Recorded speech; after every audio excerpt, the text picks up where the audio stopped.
Hello बच्चों, तो आज आप लोगों ने 1 बजे कार्बोनिल कंपाउंड का सेकंड लेक्चर देख लिया होगा और इस समय शाम के 6-7 बज रहे होंगे जब आप इस लेक्चर को देख रहे होंगे। पिछले 2 दिनों से 2-2 लेक्चर आपको मिल रहे हैं। उसका रीजन यही है कि 4-5 दिन आपको वीडियो नहीं मिल पाए थे, ऐप बस्ट हो गया था, ठीक है। और संडे को टेस्ट पेपर में आ रहा है। बेटा मैं सबसे पहले एक बात बोलना चाहूंगा, संडे के पेपर में इलेक्ट्रोकेमिस्ट्री पूरी हो गई है, वो आ ही रही है, और कार्बोनिल कंपाउंड जहां तक हो गया है वहां तक आएगा। आप सबसे ज्यादा आज घर पे रिवाइज करिएगा इलेक्ट्रोकेमिस्ट्री।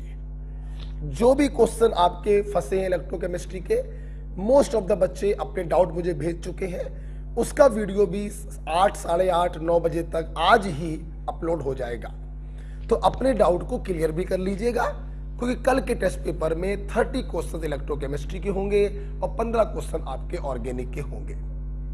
ओके, हम लोग बात करते हैं अब आगे की। पिछली क्लास में जो कल हुई थी इलेक्ट्रोकेम का सीरीज हम लोग पढ़ रहे थे। 2 मिनट का रिवीजन देते हैं।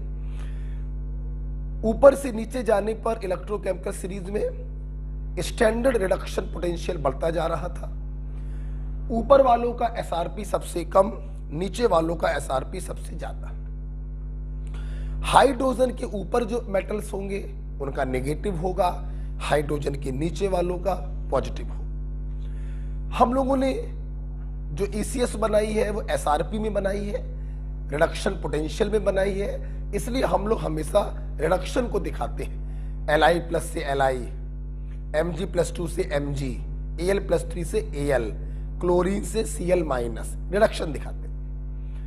इस ईसीएस पर हम लोग एप्लीकेशन पढ़ रहे थे। पहला एप्लीकेशन पढ़ा, नीचे वाले पावरफुल ऑक्सीडाइजिंग एजेंट, ऊपर वाले पावरफुल रिड्यूसिंग एजेंट। इसलिए मोस्ट पावरफुल रिड्यूसिंग एजेंट कौन होगा? लिथियम। और मोस्ट पावरफुल ऑक्सीडाइजिंग एजेंट कौन होगा? फ्लोरीन। हम लोगों ने पढ़ा, ऐसे क्वेश्चन आते हैं कि आपको इलेक्ट्रोड पोटेंशियल दिए जाते हैं 2 लोगों के और पूछते हैं पावरफुल रिड्यूसिंग कौन होगा या पावरफुल ऑक्सीडाइजिंग कौन होगा। मान लीजिए उन्होंने पूछा पावरफुल रिड्यूसिंग कौन होगा, तो 2 बातें।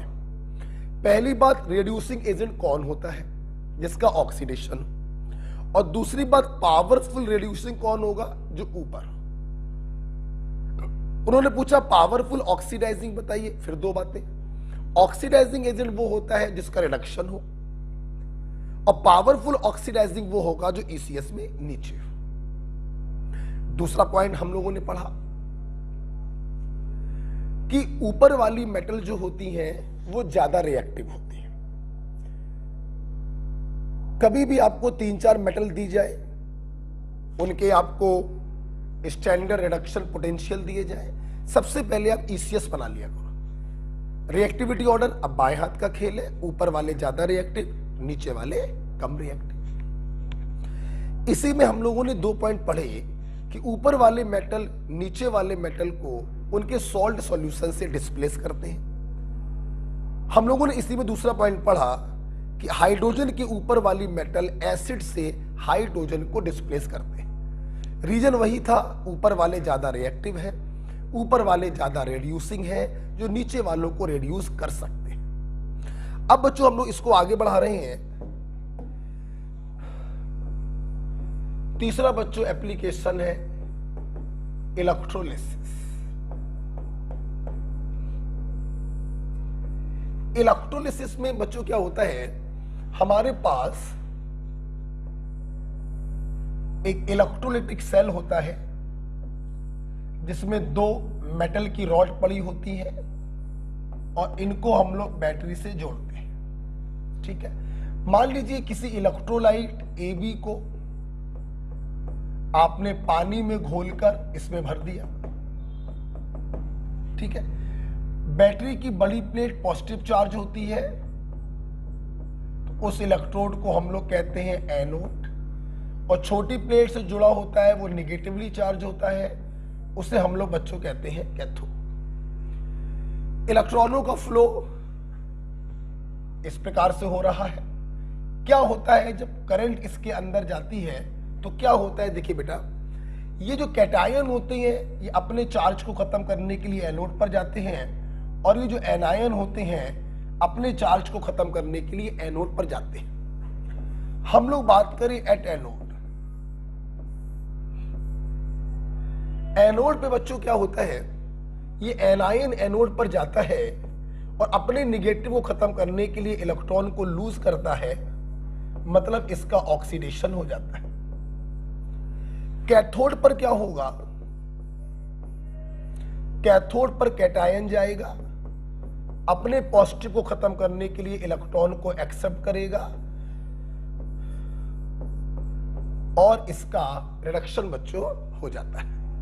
मतलब इलेक्ट्रॉनों का फ्लो एनोड से जो है इलेक्ट्रॉन निकल रहे हैं तो एनोड टू कैथोड ही होगा वाया एक्सटर्नल सर्किट। ध्यान रखिए बच्चों, इलेक्ट्रॉनों का फ्लो आपके दिमाग में हमेशा होना चाहिए एनोड टू कैथोड ही होता है वाया एक्सटर्नल सर्किट। ये हमेशा समझिए। इस बर्तन को हम लोग कहते हैं इलेक्ट्रोलिटिक सेल।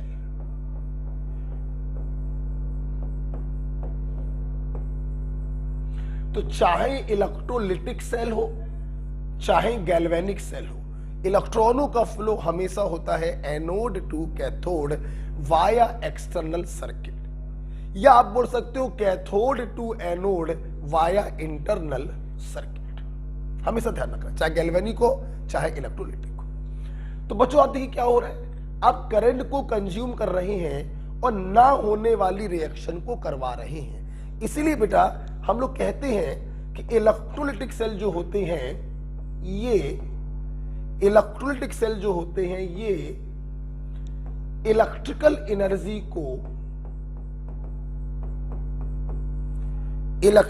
एनर्जी को कन्वर्ट करते हैं केमिकल एनर्जी में।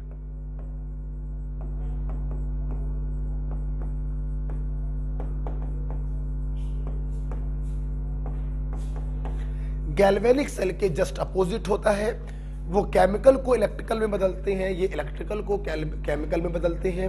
इलेक्ट्रॉनों का फ्लो हमेशा एनोड टू कैथोड होता है, एनायन एनोड पर जाकर ऑक्सीडाइज होता है, कैटायन कैथोड पर जाके रिड्यूस होता है। अगर बेटा इस बर्तन में एक ही कैटायन एक ही एनायन है तो कोई प्रॉब्लम नहीं होती, लेकिन अगर बर्तन में एक से ज्यादा कैटायन और एक से ज्यादा एनायन है तो प्रॉब्लम आई कि कौन सा कैटायन कैथोड पर जाएगा और कौन सा एनायन एनोड पर जाएगा। तो आप अगर ये बेसिक आप समझ गए हो तो अब एक नोट लिख लो। नोट, वो कैटायन कैथोड पर पहले डिस्चार्ज होता है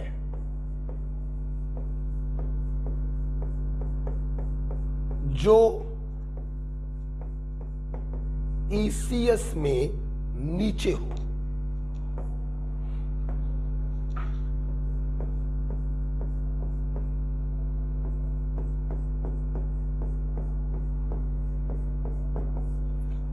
वो कैटायन पहले डिस्चार्ज होता है जो ECS में नीचे हो, और वो एनायन एनोड पर पहले डिस्चार्ज होगा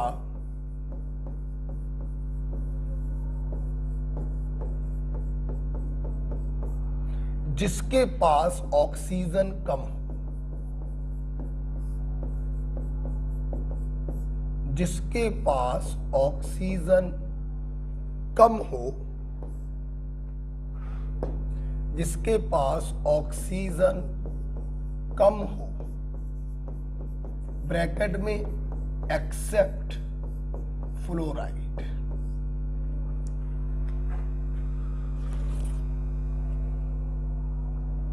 बच्चों मेरी बात सुन, अगर बर्तन में एक से ज्यादा कैटायन है तो वो कैटायन कैथोड पर जाएगा जो इलेक्ट्रोकेमिकल सीरीज में नीचे हो, और अगर एक से ज्यादा एनायन है तो वो एनायन एनोड पर जाएगा जिसके पास ऑक्सीजन की संख्या कम हो। इसका एक्सेप्शन है फ्लोराइड। क्लियर, इतना समझ लिया। अब इसको हम लोग एग्जाम्पल से डिटेल में देखते हैं। इसको लिख लीजिएगा। पहले मैंने बेसिक बताया कि इलेक्ट्रोलाइटिक सेल में क्या होता है, कैसे कैटायन जाता है कैथोड पर, कैसे एनायन जाता है एनोड पर। इलेक्ट्रोलाइटिक सेल इलेक्ट्रिकल को बदलते हैं केमिकल में, इलेक्ट्रॉनों का फ्लो हमेशा एनोड टू कैथोड होता है। पहले बेसिक सीख लिया आप लोगों ने, अब एग्जाम्पल से और सीख लेते हैं। जैसे मान लो मैंने एग्जाम्पल लिया बच्चों मोल्टन NaCl, पहला एग्जाम्पल। देखिए बेटा, मोल्टन का मतलब होता है पिघली हुई स्टेट, जहां पर पानी नहीं होगा। जब पानी नहीं होगा, सिर्फ सॉल्ट है पिघला हुआ, तो इस प्रकार से टूट गया। आइए देखिए क्या होगा एट कैथोड। कैथोड पर एक ही कैटायन है, वही जाएगा, इलेक्ट्रॉन को पकड़ेगा, रिड्यूस हो जाएगा। एनोड पर कौन जाएगा, एक ही एनायन है, वही एनोड पर जाएगा और इस प्रकार से ऑक्सीडाइज हो जाएगा। कोई प्रॉब्लम ही नहीं हुई, एक ही कैटायन एक ही एनायन था, कोई प्रॉब्लम ही नहीं हो रही है। अब एक दूसरा एग्जांपल लेते हैं aqueous NaCl। aqueous NaCl का मतलब है इसमें पानी भी होगा, तो सॉल्ट भी टूटा और पानी भी पार्शली आयोनाइज्ड होता है। अब देखिए दो कैटायन और दो एनायन हैं, तो आइए देखिए कैथोड पर क्या होगा। कैथोड पर वो जाएगा जो ECS में नीचे हो। लिक बासर का ना सोडियम ऊपर है, हाइड्रोजन काफी नीचे है, तो कैथोड पर हाइड्रोजन जाएगा, इलेक्ट्रॉन को एक्सेप्ट करेगा और हाइड्रोजन गैस के रूप में अलग हो जाएगा। बात करते हैं एनोड पर कौन जाएगा। वो एनायन जाएगा जिसके पास ऑक्सीजन कम है, दैट इज Cl-, इलेक्ट्रॉन को लूज करेगा और क्लोरीन गैस के रूप में बाहर निकल जाएगा। बर्तन में क्या बचेगा, NaOH। इसीलिए aqueous NaCl का इस्तेमाल करते हैं इन मैन्युफैक्चरिंग ऑफ NaOH। क्यों, क्योंकि जब aqueous NaCl, इसे ब्राइन सॉल्यूशन भी कहते हैं, जब आपने इसका इलेक्ट्रोलिसिस कराया तो बर्तन में क्या बनने लगा, NaOH। H+ गैस के रूप में निकल गया, Cl- भी गैस के रूप में निकल गया, तो बर्तन में मेनली क्या बन गया, NaOH। इसीलिए इसका यूज करते हैं in preparation of NaOH। In preparation of NaOH brine solution is used. What is brine solution? Aqueous NaCl। आपको दिखाई पड़ रहा होगा। तो मोल्टन NaCl में एक ही कैटायन एक ही एनायन है, कोई प्रॉब्लम नहीं है, और aqueous NaCl में दो कैटायन है और दो एनायन है, तो जो नीचे होगा वो कैथोड पे जाएगा और जिसके पास ऑक्सीजन कम होगा वो एनोड पर जाएगा। राइट, आप पॉज करके लिख लीजिएगा, मैं आगे बढ़ना चाहूंगा। एक एग्जांपल और लेते हैं। मान लीजिए अब मैंने एग्जांपल ले लिया aqueous NaCl के बाद से ले लिया तीसरा example aqueous NaF। Of course salt है, पूरा टूटेगा। aqueous का मतलब वाटर भी होगा, पार्शली आयोनाइज्ड होगा। देखिए चलते हैं कैथोड पर। बच्चों कैथोड पर वो कैटायन जाएगा जो ECS में नीचे है, ऑफ कोर्स हाइड्रोजन, इलेक्ट्रॉन को पकड़ेगा, हाइड्रोजन गैस के रूप में निकल जाएगा। बात करते हैं एनोड पर क्या होगा। एनोड पर वो एनायन जाता है जिसके पास ऑक्सीजन कम हो एक्सेप्ट फ्लोराइड। देखिए वैसे तो ट्रिक के अकॉर्डिंग फ्लोरीन के पास ऑक्सीजन कम है, इसको जाना चाहिए, लेकिन फ्लोराइड में एक्सेप्शन है, फ्लोराइड एनोड पर नहीं जाएगा, दूसरा वाला जाता है, इसलिए हमें OH- को भेजना पड़ेगा। बच्चों मैं आपको बताना चाहूंगा, जब OH- ऑक्सीडाइज होता है तो ये ऑक्सीजन गैस निकालता है। आप देख सकते हैं ऑक्सीजन -2 से 0 में जा रहा है, तो OH- का जब ऑक्सीडेशन कभी भी हम करवाएं, आप हमेशा बनाएंगे ऑक्सीजन गैस। मतलब aqueous NaF की जब इलेक्ट्रोलिसिस होगी तो कैथोड पर हाइड्रोजन गैस और एनोड पर ऑक्सीजन गैस प्राप्त होगी। बर्तन में फिर से NaF ही बचा रह जाएगा। ओके, अच्छा सुनना बेटा, हाँ थोड़ा बैलेंस कर देते हैं। अब अगर हम यहां पर 2 कर दें तो ये रिएक्शन बैलेंस है कि नहीं है बेटा? रिएक्शन की बैलेंसिंग में कोई प्रॉब्लम नहीं होती है। 2 इलेक्ट्रॉन लूज कर रहे हो तो 2 इलेक्ट्रॉन एक्सेप्ट करेंगे, तो यहां पर भी हम 2 कर दे रहे हैं तो ये हट जाएगा।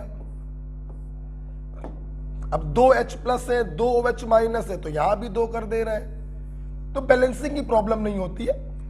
अब बस ये ध्यान रखिएगा कि OH माइनस के ऑक्सीडेशन से ऑक्सीजन गैस निकलती है, राइट। तो 3 एग्जांपल आपने देखे। मोल्टन में देखा एक ही कैटायन एक ही एनायन होता है, aqueous में 2-2 होते हैं।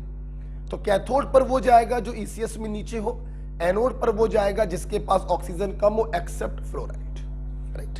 आइए कुछ और एग्जांपल देखते हैं। तीसरा हो गया, चौथा देखते हैं। मान ली बड़ा चौथा एग्जांपल मैंने ले लिया, aqueous copper sulphate.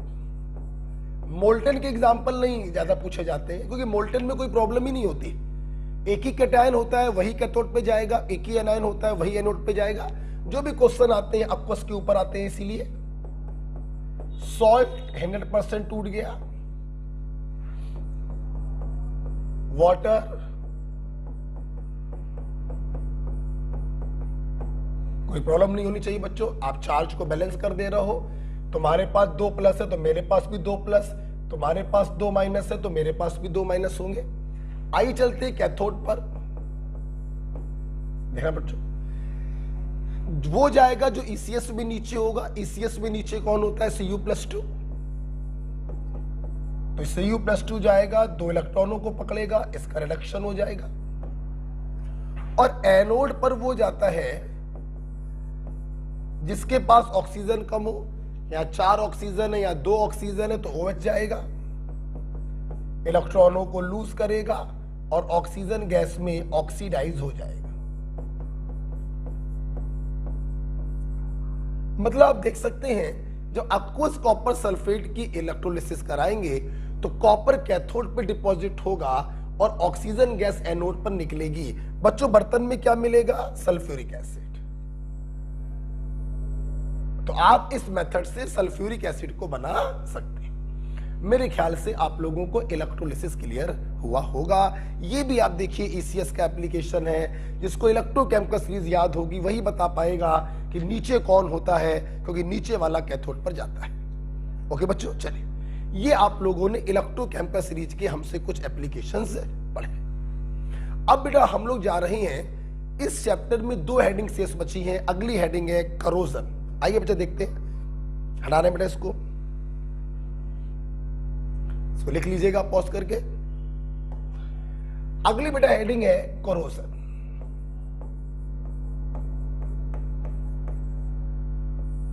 What is corrosion? साथ में लिखेंगे slow DK of metal by atmospheric gases and moisture. वातावरण में उपस्थित गैसों और मॉइस्चर के कारण धीमे धीमे मेटल का गलना कहलाता है corrosion. The very popular example is rusting of iron. लोहे की पाइप को अपने घर की छत पे डाल आइए, 1 महीने बाद देखिए पाइप लाल पीला हो जाता है, उसमें जंग लग जाती है। इसी को हम लोग कहते हैं बेटा करोजन, राइट। आपको जान के ताज्जुब होगा, no corrosion in vacuum. No corrosion in vacuum. क्यों? वैक्यूम में जब कोई गैस ही नहीं होगी, जब कोई मॉइस्चर ही नहीं होगा, तो वैक्यूम में बच्चों कोई करोजन नहीं होता है। Next, corrosion is a spontaneous process. Corrosion जो बच्चों होता है स्पॉन्टेनियस होता है, अपने आप होता है। लोहे में जंग अपने आप लगती है, हम लोग जबरदस्ती लगाते नहीं। क्लियर? तो it is a spontaneous process बात करें बेटा एग्जाम्पल की, तो एक एग्जाम्पल तो आपने देख ही लिया, रस्टिंग ऑफ आयरन। एक और भी होता है, एनसीईआरटी में लिखा है टर्निशिंग ऑफ सिल्वर।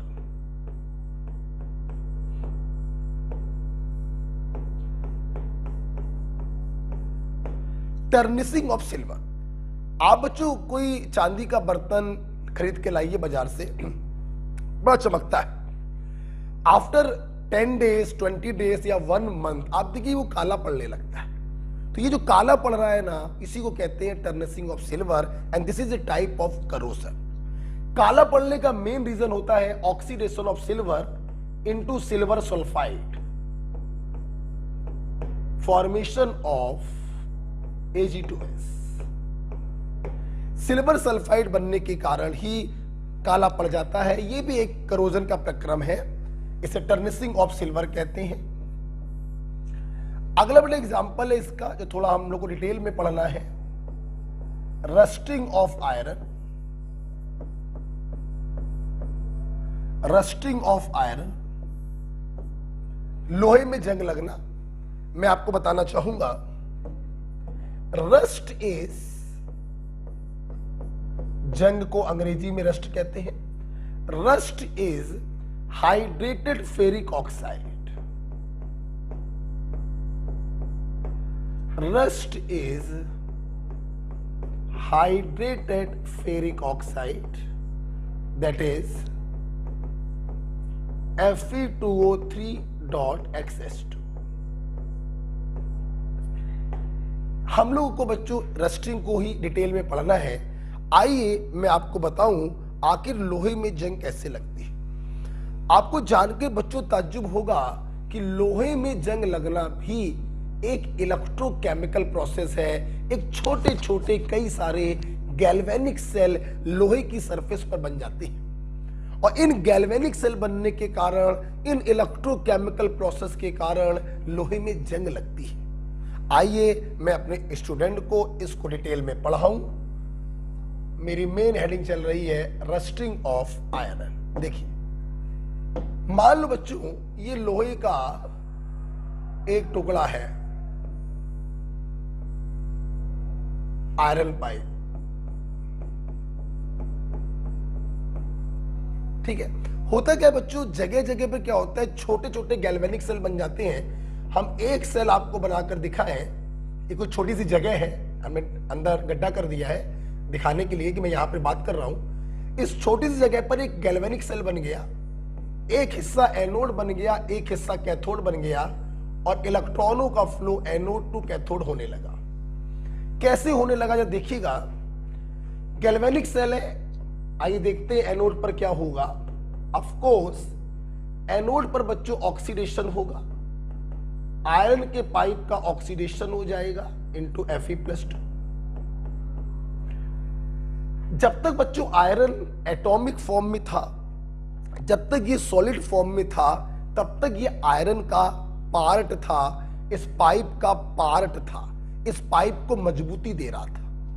जैसे ये ऑक्सीडाइज होके Fe+2 में आया तो ये पाइप को छोड़ के बाहर आ गया, और जब लगातार इस प्रकार से आयरन पाइप को छोड़ के बाहर आता जाता है बेटा, तो धीरे धीरे पाइप आपका कमजोर होता जाता है। इसीलिए बच्चों करोजन कोई बेनिफिशियल काम नहीं है, ये बहुत ही हानिकारक काम है। बड़े बड़े ब्रिज गिर सकते हैं, क्यों? क्योंकि लोहे में जंग लगेगी तो लोहा कमजोर होता जाएगा और वो टूट भी सकता है। तो करोजन का बच्चों मुख्य कारण होता है ऑक्सीडेशन ऑफ मेटल। ये दो इलेक्ट्रॉन यहां से यहां पर पहुंचते हैं, जहां पर एटमॉस्फेरिक ऑक्सीजन इन दो इलेक्ट्रॉनों को एक्सेप्ट करती है, और एसिडिक मीडियम में इसका रिडक्शन हो जाता है। एसिडिक मीडियम में इसका रिडक्शन हो जाता है इनटू वाटर। आप देख सकते हैं 0 से -2 में जा रही है, इसका रिडक्शन हो गया। अब सोचो बेटा, देखिए इलेक्ट्रॉन कोई देगा ही तब जब बगल में इलेक्ट्रॉन लेने वाला कोई हो। अगर इन एटमॉस्फेरिक गैसों को हटा दें तो इलेक्ट्रॉन लेने वाला जब हट जाएगा तो इसका इलेक्ट्रॉन देने में भी मन नहीं होगा, और जब ये इलेक्ट्रॉन देगा नहीं जब इसका ऑक्सीडेशन नहीं होगा तो बच्चों करोजन भी नहीं होगा। इसीलिए मैंने लिखवाया no corrosion in vacuum, right. आप लोग सोच रहे होंगे कि सर आपने तो कहा था हाइड्रेटेड फेरिक ऑक्साइड होता है, वहां पर तो आयरन +3 स्टेट में होता है, ये तो +2 स्टेट में आया। बच्चों आयरन शुरुआती दौर में +2 स्टेट में ही बाहर आता है, +2 का +3 में बदलना स्पॉन्टेनियस होता है, वो ऑटो ऑक्सीडाइज हो जाता है Fe+3 में, तो हम उसकी टेंशन नहीं लेते। जब भी करोजन की इक्वेशन आएगी आप एनोड पर आयरन का ऑक्सीडेशन कराएंगे Fe+2 में और कैथोड पर ऑक्सीजन का रिडक्शन कराएंगे वाटर में, दोनों को ऐड कर दीजिए तो करोजन की इक्वेशन बच्चों आपको मिल जाएगी Fe + ½ O2 in presence of H+ बराबर Fe+2 + water। This is the complete equation of corrosion. और आप देख सकते हैं इसी करोजन के कारण आयरन सॉलिड फॉर्म से एक्वस फॉर्म में आ रहा है, पाइप को छोड़ के बाहर आ रहा है, इसी को बच्चों कहते हैं करोजन। तो corrosion is also a electrochemical process, छोटे छोटे गैल्वेनिक सेल का फॉर्मेशन होता है। हम लोग अगर चाहें तो चूंकि करोजन भी एक इलेक्ट्रोकेमिकल प्रोसेस है, यहां पर भी गैल्वेनिक सेल बन रहा है, यहां पर भी ऑक्सीडेशन और रिडक्शन हो रहा है, तो इसका भी रिप्रेजेंटेशन किया जा सकता है। लेफ्ट में दिखाते हैं एनोडिक रिएक्शन बोले तो ऑक्सीडेशन, और राइट में दिखाते हैं कैथोडिक रिएक्शन बोले तो रिडक्शन। आप यहां पर H+ भी लिख देते हैं, तो ये बच्चों हो जाता है रिप्रेजेंटेशन ऑफ गैल्वेनिक सेल जो करोजन के दौरान बन रहा है। ओके, तो ये बच्चों आज आप लोगों ने पढ़ा रस्टिंग ऑफ आयरन, राइट। तो रस्ट क्या होता है ये सीखा, छोटे छोटे गैल्वेनिक सेल बनते हैं, एनोड पर ऑक्सीडेशन, कैथोड पर रिडक्शन होता है, इसका रिप्रेजेंटेशन भी बच्चों आप लोगों ने देख लिया, राइट। आप वीडियो को पॉज करके लिख लीजिएगा, मैं इसको आगे बढ़ाना चाहता हूं।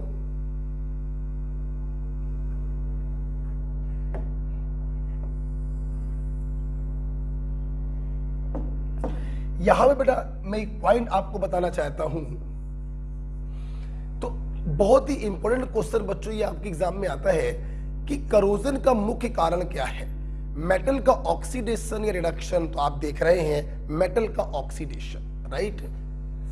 तो करोजन या रस्टिंग इज ड्यू टू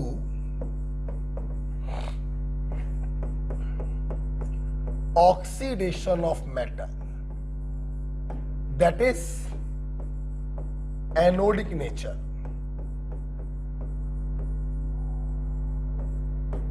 बेटा एक बार बच्चों मैं और बताना चाहूंगा, यहां पर अगर बेटा आप एक लोहे के पाइप को ले और उसको एक ऐसे पानी में डुबो दें जो ड्रिंकिंग वाटर हो, और एक बार ऐसे पानी में डुबो दें जो सॉल्टी वाटर हो, समुद्र का खारा पानी, तो हम देखते हैं कि समुद्र के खारे पानी में जो आयरन का पाइप डूबा है उसमें करोजन, उसमें जंग जल्दी लग जाती है। तो very easy answer, salty water में बहुत सारे इलेक्ट्रोलाइट होते हैं और उन इलेक्ट्रोलाइट के कारण एनोड से कैथोड की तरफ जो 2 इलेक्ट्रॉनों का माइग्रेशन हुआ था, एनोड से कैथोड की तरफ जो 2 इलेक्ट्रॉनों का माइग्रेशन हुआ था, ये बहुत जल्दी होने लगता है।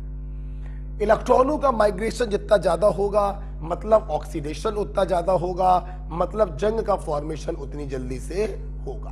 तो यही बच्चों मेरा दूसरा पॉइंट है कि in salty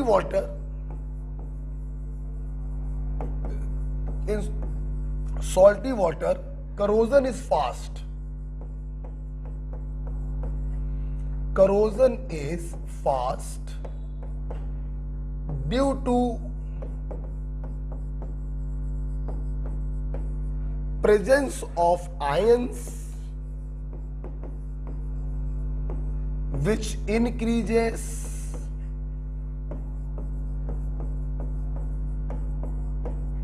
migration of electron।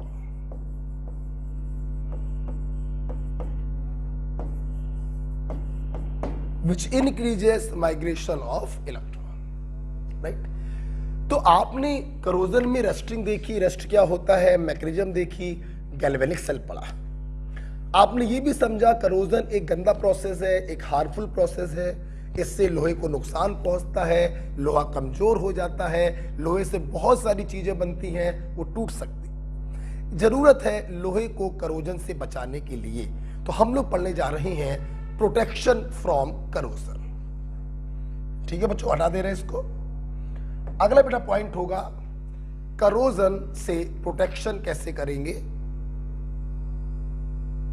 आइए, प्रोटेक्शन।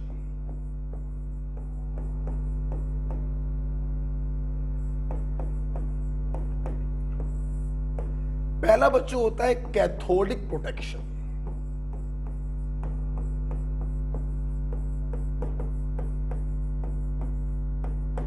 पहला बच्चों होता है कैथोडिक प्रोटेक्शन। समझिएगा जरा, आपको मालूम है कि करोजन का मुख्य कारण है मेटल का ऑक्सीडेशन होना, उसका एनोड के तरीके बिहेव करना। हम कुछ ऐसी जुगाड़ लगाएंगे कि हमारा आयरन एनोड बन ही ना पाए, हम उसको कैथोड बनाने का प्रयास करेंगे, इसीलिए इसे कहते हैं कैथोडिक प्रोटेक्शन। कि जैसे देखिए बेटा, कभी आप लोगों ने जमीन के अंदर लोहे के पाइप पड़ते हुए देखे हों,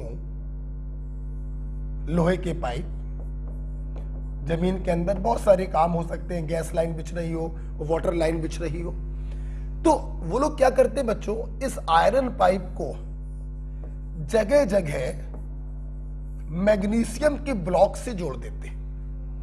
अब मैग्नीशियम के ब्लॉक से जोड़ने से फायदा क्या मिलता है, ध्यान सुनो बेटा।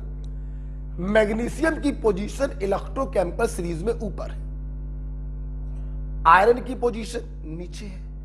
ऊपर वाले पावरफुल रेड्यूसिंग होते हैं, मतलब ये दूसरे को रेड्यूस करना पसंद करते हैं और खुद ऑक्सीडाइज होना पसंद करते हैं। जैसे मैग्नीशियम को आयरन के साथ जोड़ते हैं, अब आयरन की औकात नहीं कि वो मैग्नीशियम के सामने ऑक्सीडाइज हो सके। यहां पर बच्चों मैग्नीशियम ऑक्सीडाइज होने लगता है और ये दो इलेक्ट्रॉन निकलकर आयरन पाइप के पास जाने लगते हैं। मतलब अब की बार एनोड कौन बन गया, मैग्नीशियम। अब की बार एनोड कौन बन गया, मैग्नीशियम बन गया। और आयरन पाइप को क्या बनना पड़ेगा, कैथोड। कैथोड का मतलब होता है रिडक्शन। अरे मेरे भाई, ऑक्सीडाइज होता तो बर्बाद होता, रिडक्शन होगा तो कोई फर्क नहीं पड़ेगा। इसी को हम लोग कहते हैं कैथोडिक प्रोटेक्शन। हमने आयरन पाइप को कैथोड बना दिया, अब ऑक्सीडेशन होगा ही नहीं, और जब ऑक्सीडेशन नहीं होगा तो करोजन भी नहीं होगा। इसे ध्यान रखिएगा। मैग्नीशियम के ब्लॉक से जोड़ने का मुख्य कारण क्या है, मैग्नीशियम की पोजीशन ईसीएस में ऊपर है। ऊपर होने के कारण ये पावरफुल रेड्यूसिंग है, तो ये इजीली ऑक्सीडाइज होगा। इसीलिए अब ऊपर वाले का हम लोग एनोड बन जाता है और नीचे वाले का बन जाता है कैथोड, तो अब उसका ऑक्सीडेशन नहीं होगा। इसी को कहते हैं कैथोडिक प्रोटेक्शन। यही बच्चों रीजन होता है समुद्री जो जहाज होते हैं उनमें नीचे हम लोग क्या करते हैं, मैग्नीशियम के ब्लॉक लगा देते हैं। समुद्री जहाज लोहे का बना है, समुद्र के खारे पानी में टहल रहा है जहां पे करोजन की खतरा बहुत ज्यादा, तो मैग्नीशियम के ब्लॉक क्या करते हैं, खुद बन जाते हैं एनोड, खुद ऑक्सीडाइज होने लगते हैं और लोहे को बना देते हैं कैथोड। अब लोहा ऑक्सीडाइज नहीं होगा, करोजन नहीं होगा। इसी को कहते हैं कैथोडिक प्रोटेक्शन। ओके बच्चों, दूसरा बेटा तरीका होता है प्रोटेक्शन का, दूसरा बड़ा तरीका होता है वाया कोटिंग ऑफ मेटल।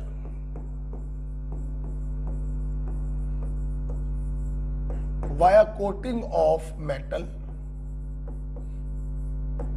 हम लोग आयरन के ऊपर दूसरे मेटलों की कोटिंग कर देते हैं। अब यहां पर भी दो केस बन सकते हैं, मोर रिएक्टिव मेटल की कोटिंग करी है आपने या लेस रिएक्टिव मेटल की कोटिंग करी है आपने।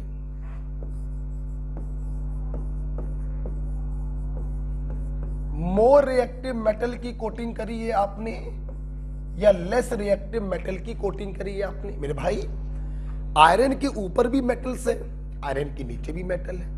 ऊपर वाली मेटल आयरन से ज्यादा रिएक्टिव है, नीचे वाली मेटल आयरन से कम रिएक्टिव है। तो दो रास्ते हैं कि आयरन के ऊपर आप किसकी कोटिंग कर रहे हैं। ऊपर वाली मेटल जैसे आप मैग्नीशियम ले सकते हैं, एल्युमिनियम ले सकते हैं, जिंक ले सकते हैं। अभी अभी आपने पढ़ा, ऊपर वाली मेटल जो होती हैं वो आयरन को कैथोडिक प्रोटेक्शन प्रोवाइड करती है। ये खुद बन जाती हैं एनोड, इनके खुद का ऑक्सीडेशन होने लगता है और आयरन बन जाता है कैथोड। जब वो कैथोड बनेगा तो उसका ऑक्सीडेशन नहीं होगा। तो मोर रिएक्टिव मेटल से जो प्रोटेक्शन होता है बहुत ही अच्छा प्रोटेक्शन होता है। जैसे मान लीजिए हमने आयरन के ऊपर जिंक की कोटिंग करी, आप किसी की भी कर सकते हैं। अगर जिंक की बच्चों कोटिंग करते हैं तो इस पर्टिकुलर कोटिंग को नाम दिया जाता है गैल्वेनाइजेशन।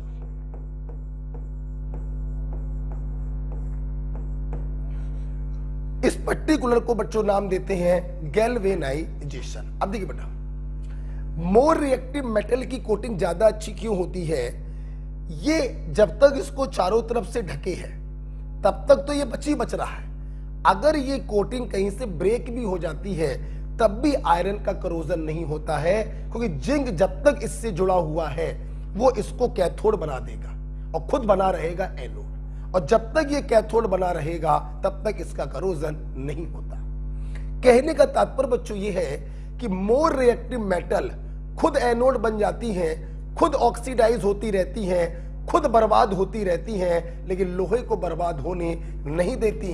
इसीलिए बच्चों मोर रिएक्टिव मेटल की कोटिंग कहलाती है सैक्रिफिशियल प्रोटेक्शन।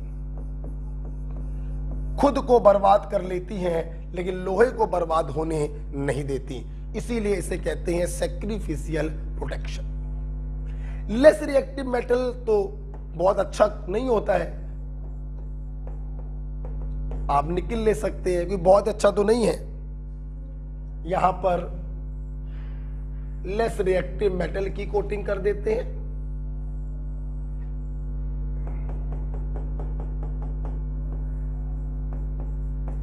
ये इसको तभी तक प्रोटेक्ट करता है बच्चों जब तक ये चारों तरफ से ढके हुए।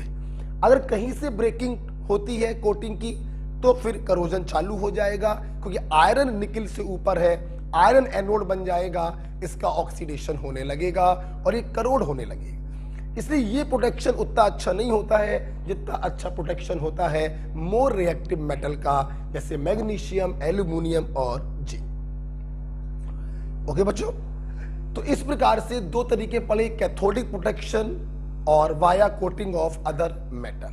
एनसीईआरटी में एक पॉइंट और भी लिखा हुआ है कि कुछ केमिकल की कोटिंग कर देते हैं। ओके, एक तरीका ये भी लिखा है coating of chemical,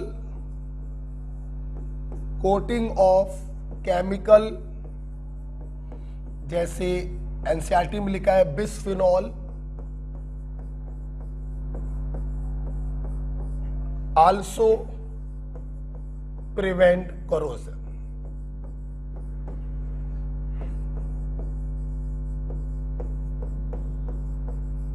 also prevent corrosion। Okay बेटा, तो इस प्रकार से बेटा आप लोगों ने जो है करोजन देखा, राइट बेटा। ओके, तो आज हम लोगों ने इलेक्ट्रोकेमिकल सीरीज का एक एप्लीकेशन था इलेक्ट्रोलिसिस, वो पढ़ लिया, और एक छोटा सा टॉपिक था करोजन का, वो भी हम लोगों ने पढ़ लिया। बेटा पानी देना, पानी पीना। एक लास्ट हेडिंग जो इस चैप्टर में आपकी रह गई है दैट इज बैटरी। आइए देखते हैं, आइए देखते हैं बैटरी के बारे में। लास्ट हेडिंग है बच्चों, देखिए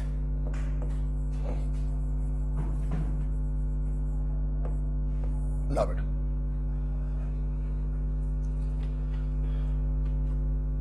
बेटा वो ये ले आओ।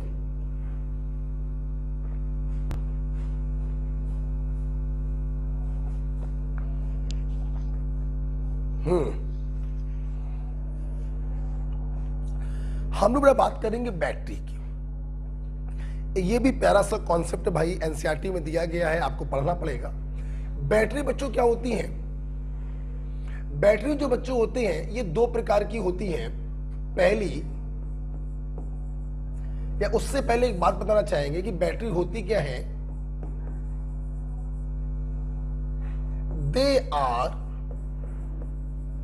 combination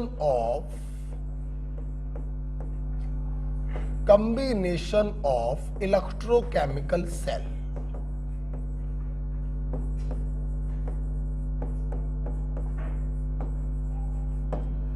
जब बहुत सारी इलेक्ट्रोकेमिकल सेल को, गैल्वेनिक सेल को आपस में मिला देते हैं तो बैटरी बन जाती है।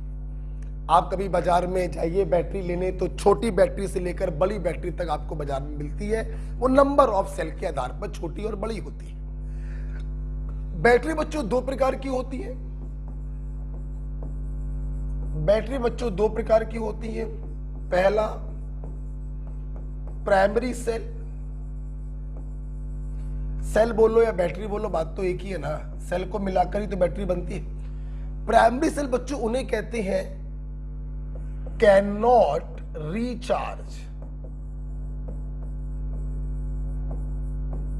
Hence not reused. आप लोगों ने देखे होंगे बाजार में एवरीरेडी के पेंसिल वाले सेल मिलते हैं, 5 रुपए 7 रुपए वाले। गली में डाला, एक बार खत्म हो गया, फेंक दिया, यूज एंड थ्रो। हाँ, ये प्राइमरी सेल होते हैं। बाजार से नया लाइए, डिस्चार्ज करिए, चलाइए, डिस्चार्ज होने के बाद फेंक दीजिए। इनको बार बार हम लोग रिचार्ज नहीं कर सकते हैं, इसलिए बार बार हम लोग इनको रीयूज्ड भी नहीं कर सकते हैं। एनसीईआरटी में बच्चों इसके दो एग्जाम्पल लिखे हुए हैं। पहला इसका एग्जाम्पल एनसीईआरटी में लिखा है लेक्लेंसे सेल,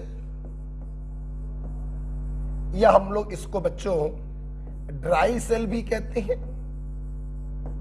लेक्लेंसे सेल और ड्राई सेल में जो इलेक्ट्रोलाइट होता है,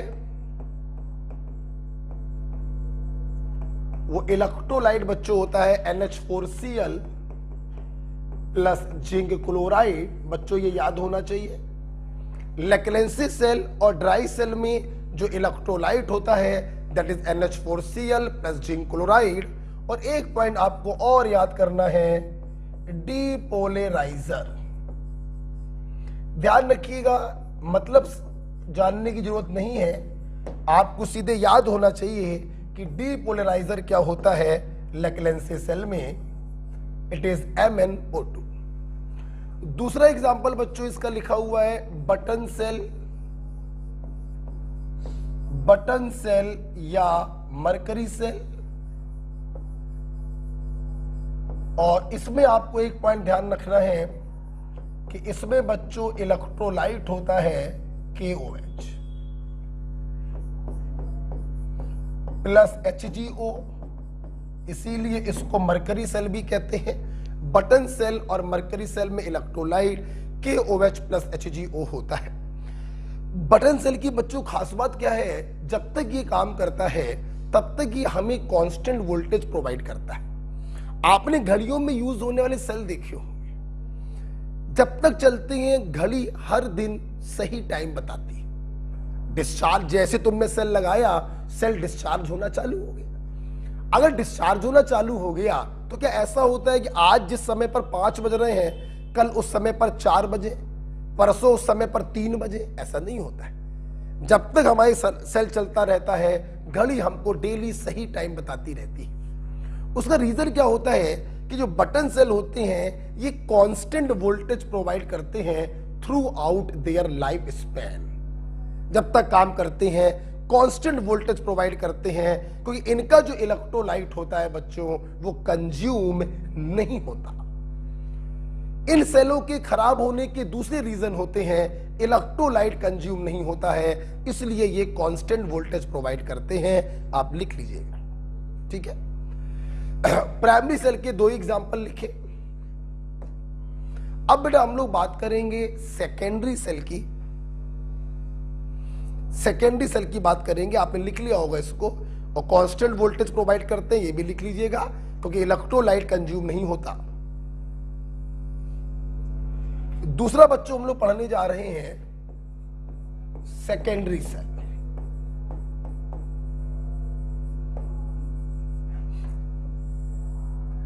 Secondary cell can recharge, hence used again and again, again and again.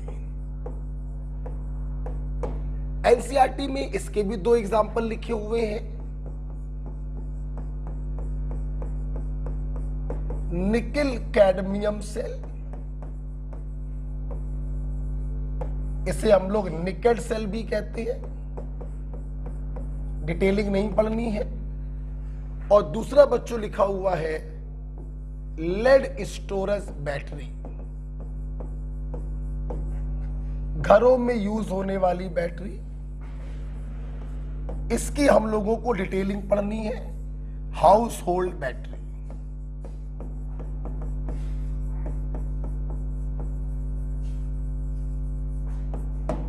सुने बेटा, आप लोग के घरों में जो बैटरी होती है, आप देखते हैं इन्वर्टर के साथ बड़ी सी बैटरी लगी होती है, ये एक सेकेंडरी बैटरी होती है, सेकेंडरी सेल होता है। बत्ती चली गई, बैटरी डिस्चार्ज होना चालू हुई, हम पंखा चला रहे हैं, लाइट चला रहे हैं, बैटरी डिस्चार्ज होती जा रही है। जब बत्ती आ जाती है तो बैटरी फिर से चार्ज होना चालू हो जाती है। मतलब डिस्चार्ज चार्ज, डिस्चार्ज चार्ज, ये प्रक्रम जो है सालों साल तक चलता रहता है। तो आइए बच्चों, आज हम लोग को यही पढ़ना है कि हमारी लेड स्टोरेज बैटरी में क्या होता है। देखिए, सबसे पहली बात मैं आपको बताना चाहूंगा कि लेड स्टोरेज बैटरी में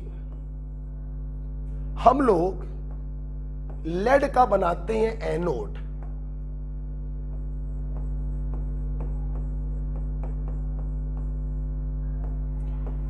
कैथोड हम लोग बनाते हैं PbO2 का, इसे हम लोग इसीलिए लेड एक्यूमुलेटर भी कहते हैं।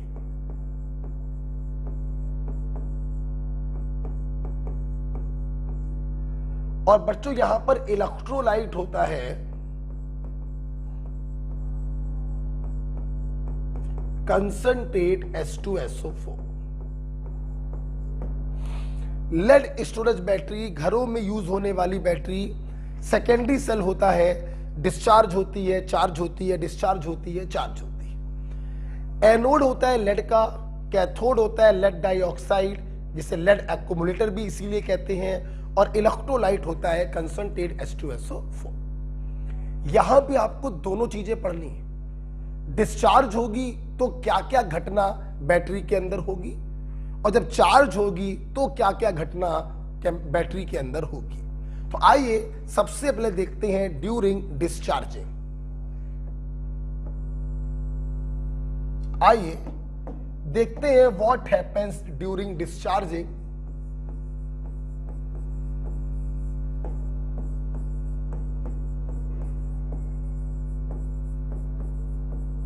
देखिए, सबसे पहले आपको यह समझना चाहिए, जब बैटरी डिस्चार्ज होती है तो क्या होता है।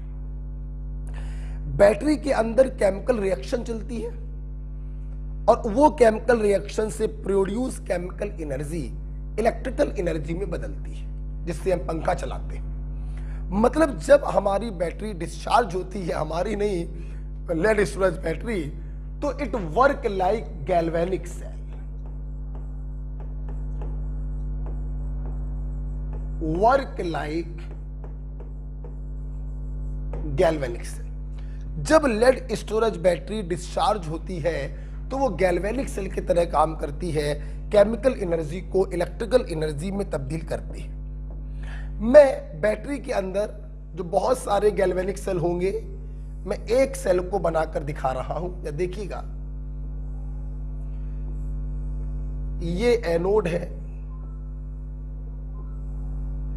ये कैथोड है,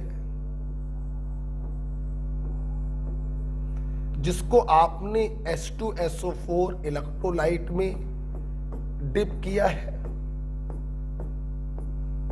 ठीक है। ये एनोड है, ये कैथोड है, जब ये गैल्वेनिक सेल बनेगा तो इलेक्ट्रॉनों का फ्लो एनोड से कैथोड की तरफ होगा। ये पूरी क्लास को मालूम है, ठीक है। आइए देखिए क्या होगा एट एनोड। सुना बच्चों, ऑफ कोर्स एनोड पर ऑक्सीडेशन होगा। एनोड बना है पीबी का, 2 इलेक्ट्रॉनों को लूज करेगा और सल्फेट से कंबाइन करके PbSO4 बनाएगा। ये सल्फेट कहां से मिला होगा? ये सल्फ्यूरिक एसिड के टूटने से आपको सल्फेट मिला होगा, जिससे कंबाइन करके ये PbSO4 बनाएगा। PbSO4 वाटर इंसॉल्युबल होता है, ये इस एनोड पर चिपक जाएगा। ठीक, ये 2 इलेक्ट्रॉन एनोड से निकलकर कैथोड पर जाएंगे। कैथोड पर इन 2 इलेक्ट्रॉनों को PbO2 पकड़कर रिड्यूस हो जाएगा। फिर से सल्फ्यूरिक एसिड के टूटने से सल्फेट मिलेंगे और 4H+ और हमें मिल जाएगा PbSO4 प्लस वाटर। PbSO4 फिर सॉलिड है, वाटर इनसॉल्युबल है, कैथोड पर डिपॉजिट हो जाएगा। ओके, तो इस प्रकार से देखो, जब बैटरी हमारी डिस्चार्ज होती है तो एनोड पर लेड का ऑक्सीडेशन होता है PbSO4 में और PbO2 का रिडक्शन होता है PbSO4।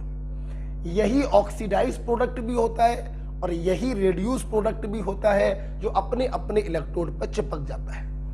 बच्चों, आपको जान के खुशी होगी कि डिस्चार्जिंग के दौरान जो बनने वाले प्रोडक्ट हैं वो बैटरी के इलेक्ट्रोडों पर ही चिपक जाते हैं। इसीलिए जब रिचार्ज करते हैं तो यही रिएक्शनें बच्चों रिवर्स हो जाती हैं। क्या हो जाती हैं? रिवर्स हो जाती हैं।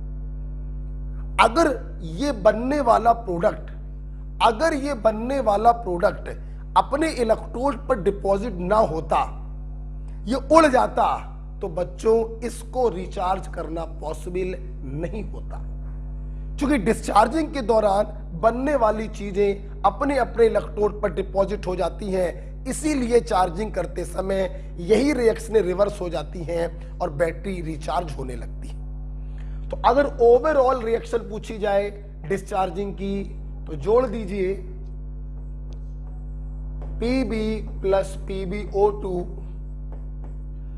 2H एक सल्फेट सल्फ्यूरिक एसिड, 2H एक सल्फेट सल्फ्यूरिक एसिड बराबर 2 molecule of PbSO4 plus 2H2। कहने का मतलब है, जब लेड स्टोरेज बैटरी डिस्चार्ज होती है बेटा, तो सल्फ्यूरिक एसिड कंज्यूम होता चला जाता है। कंज्यूम होते होते इसकी कंसंट्रेशन कम होने लगती है और जब इसकी कंसंट्रेशन एक निश्चित मात्रा से कम होने लगती है तो जो इन्वर्टर होता है वो सीटी मारता है और सीटी इस बात का इंडिकेशन होता है कि जल्दी से बत्ती बुला लो वरना बैटरी भी काम करना बंद कर देगी, क्योंकि सल्फ्यूरिक एसिड की कंसंट्रेशन लगातार क्या होती जाती है? कम होती जाती है। तो ये बहुत ही पॉपुलर क्वेश्चन बनता है कि डिस्चार्जिंग के दौरान क्या होता है? डिस्चार्जिंग के दौरान सल्फ्यूरिक एसिड का कंजप्शन होता है। तो आप इसको लिखिएगा, और ये तो इतना लिख चुके थे, तो ड्यूरिंग डिस्चार्जिंग लिख रहा है 10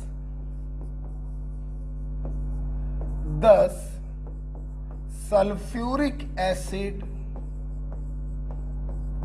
कंज्यूम्ड ड्यूरिंग डिस्चार्जिंग। जब बैटरी डिस्चार्ज होती है तो सल्फ्यूरिक एसिड कंज्यूम होता है। ये सबसे इंपॉर्टेंट पॉइंट है, ये सबसे ज्यादा पूछा जाता है।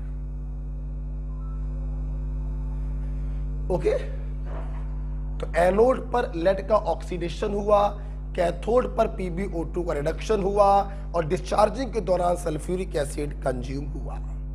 राइट बेटा। अब बेटा हम लोग बात करेंगे, इसको अब लिख लीजिएगा कि ड्यूरिंग चार्जिंग क्या होता है। ठीक है, देखिए पहले मैं इसी को देख के बताना चाहूंगा, फिर मैं सीधे लिखवा दूंगा। सुनना,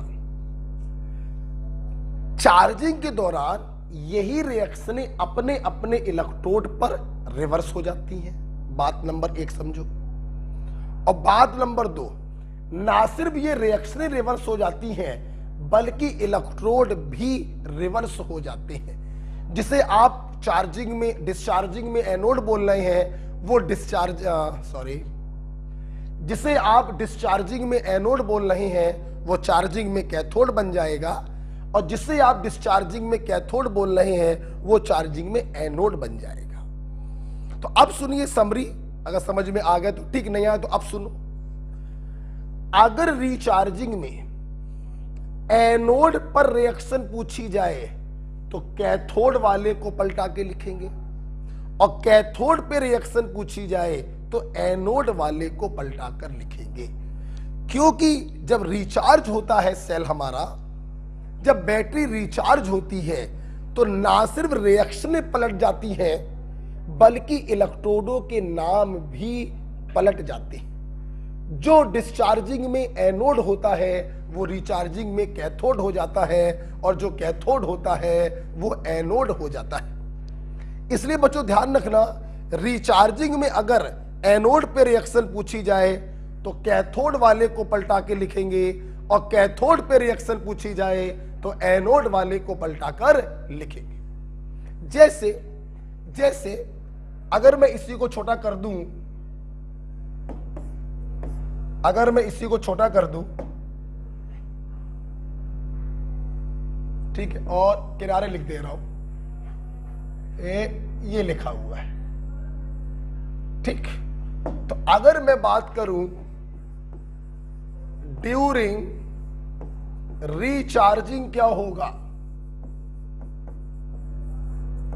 तो अगर ड्यूरिंग रिचार्जिंग आपसे पूछा जा रहा है, मान लो पूछा जाए कि रिचार्जिंग में एनोड पर क्या होगा, तो आप क्या करेंगे, कैथोड वाली रिएक्शन पहले लिख लीजिएगा और उसको पलटा के लिख दीजिएगा, that is PbSO4 plus twice H2O बराबर PbO2 plus 2 electron plus SO4 minus 2 plus 4H plus.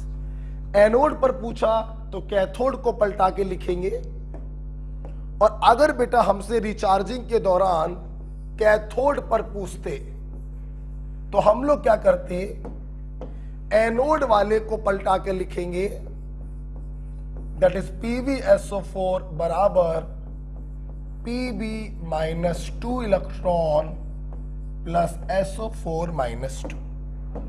Net reaction पूछी जाती रिचार्जिंग के दौरान क्या होगा, तो डिस्चार्जिंग की इक्वेशन को उल्टा करके लिख देते, twice PbSO4 plus twice H2O बराबर PbO2 plus Pb plus twice H2SO। आप देख सकते हैं जब बैटरी डिस्चार्ज हो रही थी तो सल्फ्यूरिक एसिड कंज्यूम हो रहा था, जब बैटरी रिचार्ज होती है तो सल्फ्यूरिक एसिड बनने लगता है। ओके, यही बच्चों होता है lead storage battery, secondary cell होता है। और इस प्रकार से आपका ये चैप्टर बच्चों क्या हो गया, खत्म हो गया, राइट। इसको वीडियो पॉज करके आप लिख लीजिएगा। ओके, आज जब आप इस लेक्चर को देख लें, जो थोड़े बहुत सवाल अगर रह गए हैं सीट के वो लगा लीजिएगा। रात के 9 साढ़े 9 बजे तक इलेक्ट्रोकेमिस्ट्री के क्वेश्चन का वीडियो सॉल्यूशन अपलोड हो जाएगा, आप उसे जरूर देख लें। कल के टेस्ट में 30 क्वेश्चन इलेक्ट्रोकेमिस्ट्री के हैं और 15 क्वेश्चन जो होंगे वो ऑर्गेनिक के होंगे। ओके बच्चे, तो ओके बेटा, थैंक यू।